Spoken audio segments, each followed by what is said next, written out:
Venir au bloc opératoire, c'est souvent synonyme de stress pour les patients. Et si une meilleure organisation pouvait rendre leur passage plus fluide et plus rassurant? Je suis Flavie Morel, diplômée des Mines de Saint-Étienne, et c'est la question à laquelle j'ai voulu répondre durant mon stage de fin d'études aux Hospices Civils de Lyon, 2e CHU de France. Bienvenue à l'hôpital de la Croix-Rousse, établissement du réseau FCL. Avec 21 salles d'intervention, chaque jour est un véritable défi logistique où chaque chose doit être au bon endroit, au bon moment. Le matériel, les agents, mais aussi les patients.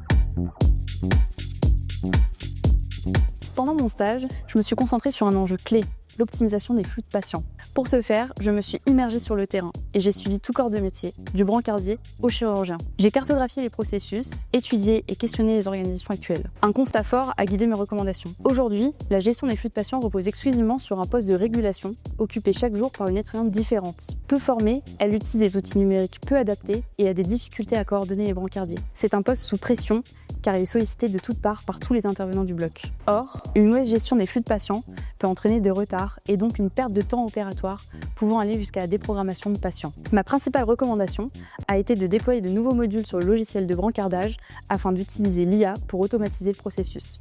Ceci a nécessité de revoir toutes les organisations. Par exemple, nous avons pu simplifier le processus d'appel du prochain patient. Grâce au nouveau paramétrage logiciel, le personnel de salle a la main directe sur le déclenchement des transports. Ensuite, c'est le module d'IA qui affecte les brancardiers disponibles de façon optimisée. Les bénéfices attendus ?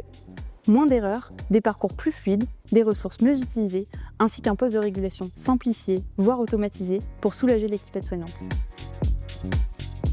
Ce stage m'a permis de me plonger dans l'univers complexe du bloc opératoire et d'avoir un impact concret sur les organisations, que ce soit pour le bien-être des patients, mais aussi des agents. Mais c'est une aventure qui ne s'arrête pas là pour moi, car je rejoins l'hôpital de la Croix-Rousse en tant que chargée de mission performance, convaincue que les ingénieurs ont toute leur place à l'hôpital.